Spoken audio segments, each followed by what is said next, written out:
Hello everyone, I welcome you all to my channel Nursing 360 #Nursing Knowledge। आज एक बहुत important topic के बारे में हम डिस्कस करने वाले हैं जिसे हम कहते हैं हार्ट अटैक और जिसे हम मेडिकल टर्म में हम कहते हैं मायोकार्डियल इन्फार्क्शन। ये एक ऐसा कंडीशन है, of course it is a emergency conditions.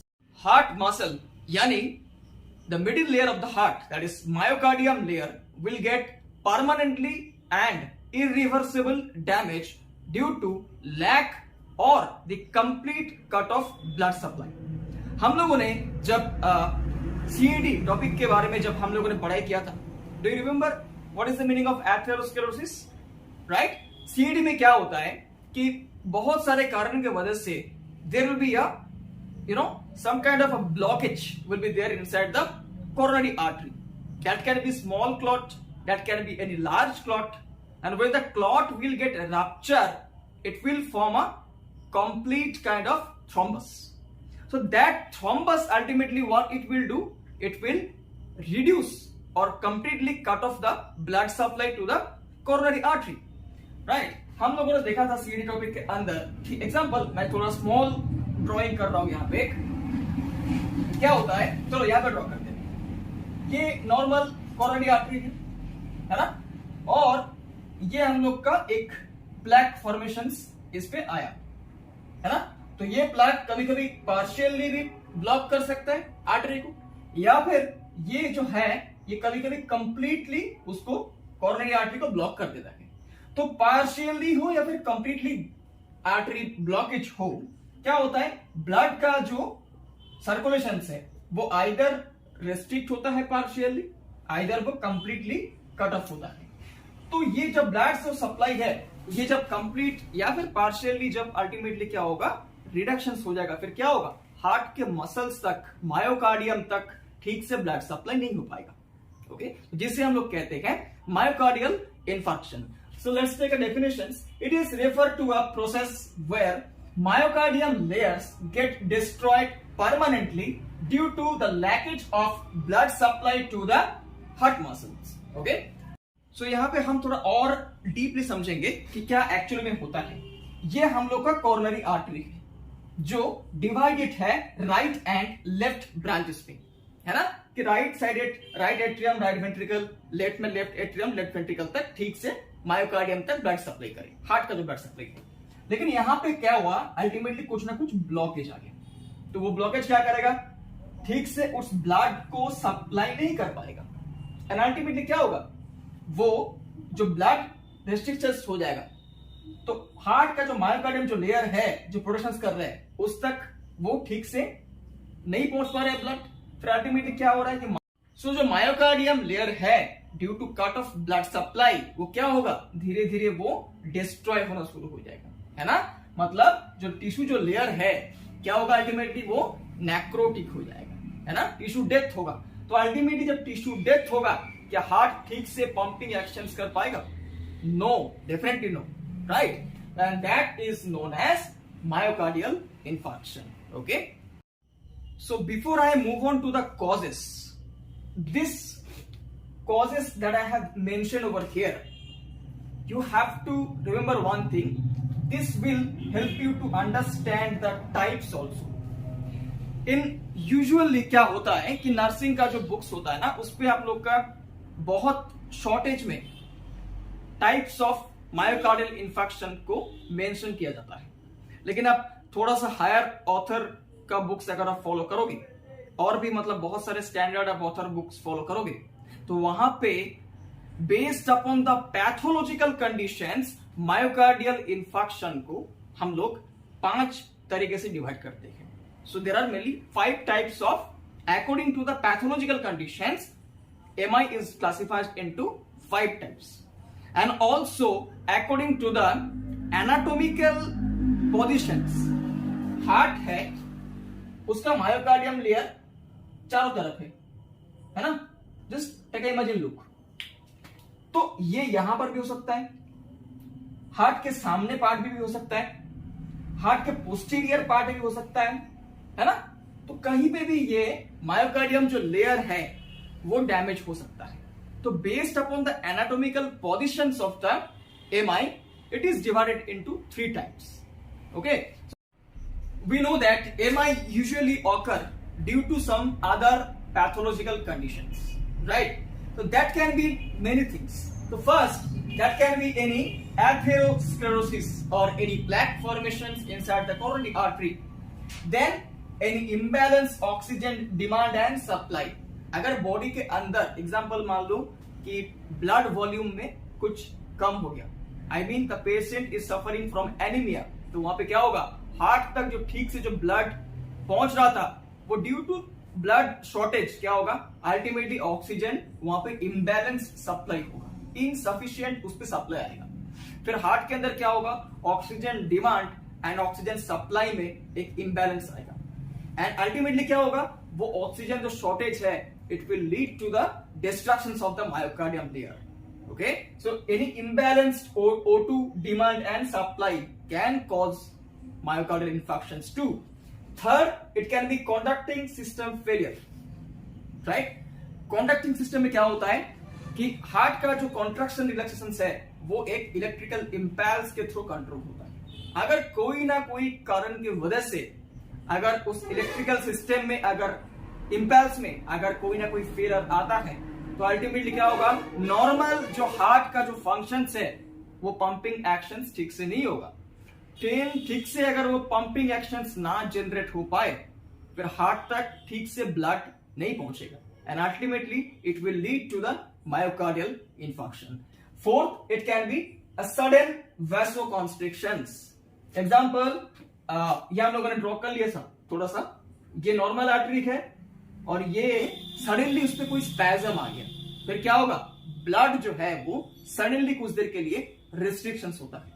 ये कभी कभी परमानेंट भी हो जाता है ना, and it can also causes the angina also. And ये अगर कंटिन्यूअसली पेशेंट्स के अंदर होता रहे, मतलब वैसोस्पैजम होता रहे, तो क्या होता है, ultimately it can lead to the less blood supply to the myocardium layer, which will finally lead to the myocardial infarction. And then if there is any kind of interventions related cases, this no I will discuss in the types. When I will discuss the MI types, in that this causes will help you to understand कि 5 जो types है वो ultimately कैसे हम लोग उसको classify करते हैं.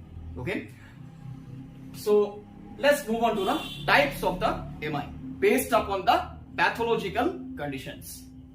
So according to pathological conditions, the 5 types of MI, that is the type 1, which is related to the atherosclerosis and the thrombus formations.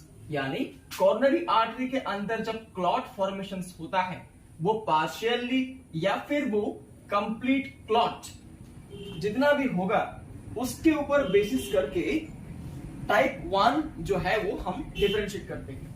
So type 1 का जो 2 सब टाइप है वो है बेस्ड अपॉन ईसीजी फाइंडिंग्स.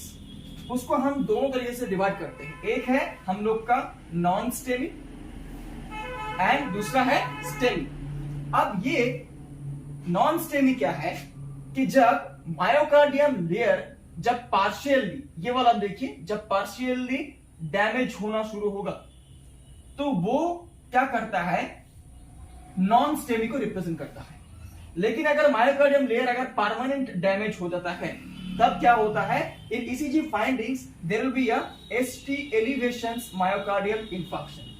मतलब PQRST ECG का जो wave होता है वहां पे एस एंड जो टी का जो एलिवेशंस है वो नॉर्मल से ज्यादा होता है. ओके, एंड NSTMI का फुल फॉर्म क्या है, non ST elevations myocardial infarction. इसमें क्या होगा कि एसटी जो है वो एलिवेशंस नहीं होगा, लेकिन क्या होगा वो कभी कभी डिप्रेस हो सकता है.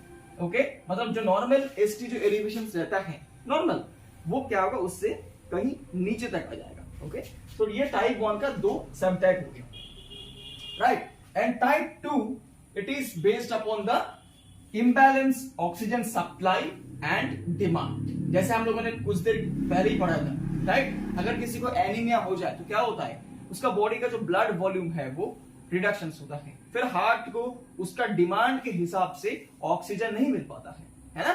फिर लैकेज ऑफ ऑक्सीजन कंटिन्यूस लेकर चलता जाएगा तो क्या होगा, अल्टीमेटली इस्केमिया होगा। फिर इस्केमिया का अगर कंटिन्यूसली चलता जाएगा फिर क्या होगा, that will lead to ultimately the tissue death which will lead to the MI. Okay, so वो हम लोग का टाइप 2 हो गया। Then type 3 is based upon the conducting system failure. कुछ देर पहले हम लोगों ने डिस्कस किया था, राइट, कि कंडक्टिंग सिस्टम फेलियर एग्जांपल क्या होगा, वेंट्रिकुलर फिब्रिलेशंस वीएफ। वो केस में क्या होता है कि वेंट्रिकल्स जो है वो ठीक से पंपिंग नहीं कर पाता है ना, एंड अगर वेंट्रिकल ठीक से पंपिंग नहीं कर पाता है तो हार्ट के अंदर क्या होता है, ब्लड जो है वो रिटेनिंग होते होते ब्लड क्लॉट फॉर्मेशन होता है। और अगर वो क्लॉट अगर बहुत ज्यादा देर तक वो बैठ जाता है तो क्या होता है, फिर हार्ट तक ठीक से जो सप्लाई है मायोकार्डियम लेयर तक वो नहीं हो पाता है, and that can lead to ultimately MI. Okay, type 4 का हम लोग का 3 क्लासिफाइड है, मतलब 3 सब टाइप है, क्लासिफिकेशन नहीं है, सॉरी, 3 सब टाइप है हम लोग का। वो क्या है, 4A, 4B and 4C। 4A it is related to PCI, okay, मतलब परक्यूटेनियस कोरोनरी इंटरवेंशन और एंजियोग्राफी।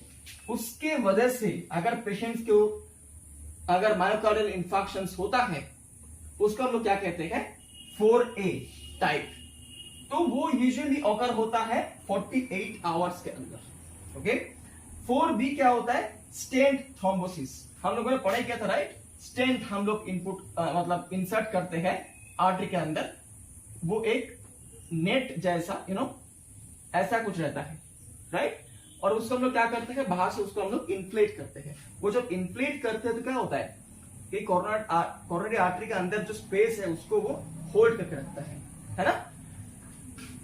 तो वो स्टेन की वजह से अगर किसी को एमआई हो सकता है, it is possible, so it is classified into 4B। And then 4C, अगर उस स्टेन के ऊपर फिर से अगर अगर क्लॉट जम जाएगा तो क्या होगा, उस स्टेंट को फिर से चेंज करना पड़ता है। एंड उसके वजह से अगर किसी पेशेंट्स को अगर मायोकार्डियल इंफेक्शन हो रहा है तो उसको हम लोग किसके अंडर करेंगे, 4C के अंडर में हम लोग उसको करेंगे।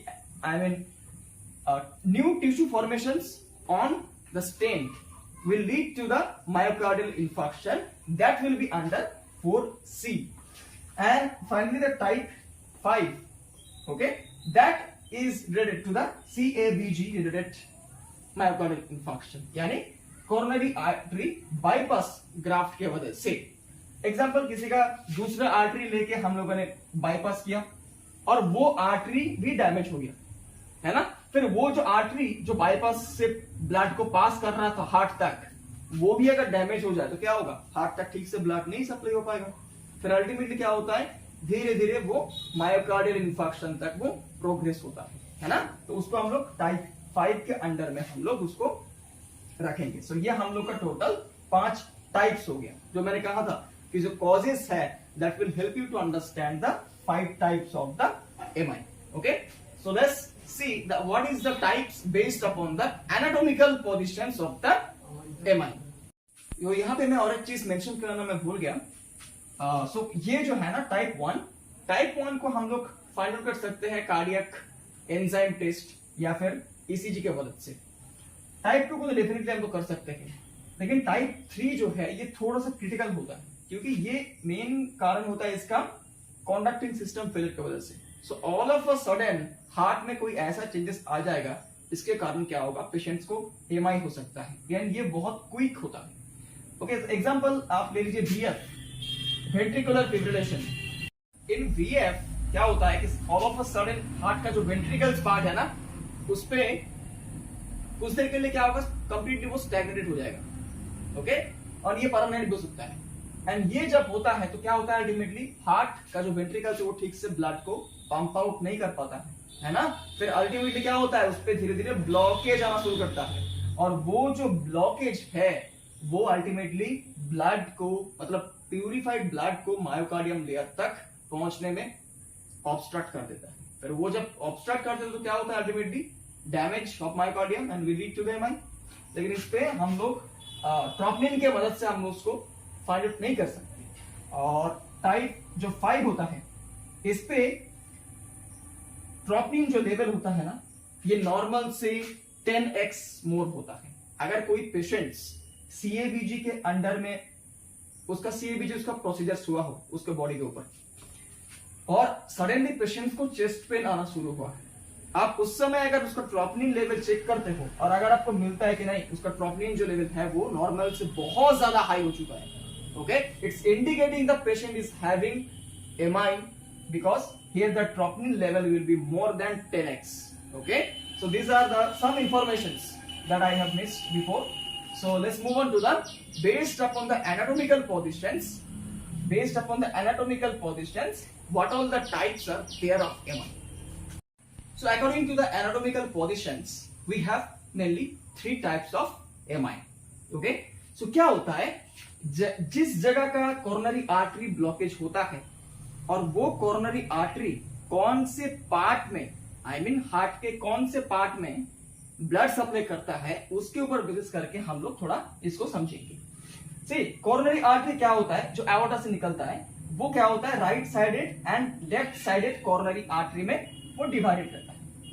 अब लेफ्ट साइडेड का 2 टाइप्स, मतलब 2 ब्रांचेस और रहता है, वो है left arterial descending artery and left circumflex artery. अगर कोई blockage left arterial descending artery में अगर आता है और जो हार्ट के anterior part and septal part में ब्लड सप्लाई करता है, तो उस जगह पे क्या होगा, ठीक से ब्लड नहीं पहुंच पाएगा एंड उसके वजह से पेशेंट्स को क्या होगा, एंटीरियर एंड सेप्टल एमाई. अगर कोई ब्लॉकेज कहां पे आता है, लेफ्ट आर्टेरियल डिसेंडिंग आर्टरी में. अगर कोई ब्लॉकेज लेफ्ट सर्कमफ्लेक्स आर्टरी में आता है जो कि हार्ट के posterior and lateral part of the heart में ब्लड सप्लाई करता है, सो क्या होगा, ये ब्लॉकेज आ गया लेफ्ट सर्कमफ्लेक्स आर्टरी में और हार्ट के कहां तक ब्लड नहीं पहुंच पा रहा है, पोस्टीरियर एंड लैटरल पार्ट तक ब्लड नहीं पहुंच पा रहा है. तो हार्ट का कौन सा पार्ट डैमेज हो रहा है, posterior and the lateral part. So that is will be ultimately lead to the posterior and lateral MI. अगर पेशेंट्स का right sided of coronary artery, ये राइट साइडेड है, लेफ्ट साइडेड है, अगर right sided of coronary artery में अगर कोई blockage आता है जो हार्ट के इंफीरियर पार्ट को क्या करता है, ब्लड सप्लाई करता है, फिर हार्ट के कौन से रीजन में ब्लड नहीं पहुंच पाएगा ठीक से, इंफीरियर पार्ट तक, है ना. So if anything blockage in the right coronary artery which will lead to the inferior wall of MI. So this is the ultimately 3 types of MI based upon the anatomical presentations. Okay. So in the first part we have discussed about the MI introductions, definition, the basic causes, concept and the types of the MI. In part 2 we will discuss about the pathophysiology, science and symptoms, diagnostic evolutions and the management. अगर ये video आपको पसंद आए please video को like कीजिएगा, share कीजिएगा. First आप classes को आप ध्यान से समझो, समझना बहुत इंपॉर्टेंट है. नोट्स को आप लोग स्क्रीनशॉट लेके भी आप लिख सकते हो, लेकिन पहले आपको क्लासेस को समझना है. तो क्लास को पहले आप पूरी तरीके से देख लो, देखने के बाद जब आपको समझ में आ जाएगा फिर आपको नोट्स बनाने में भी बहुत टाइम नहीं लगेगा. ओके, तो मिलते हैं अपने एक दूसरे पार्ट में बहुत जल्दी.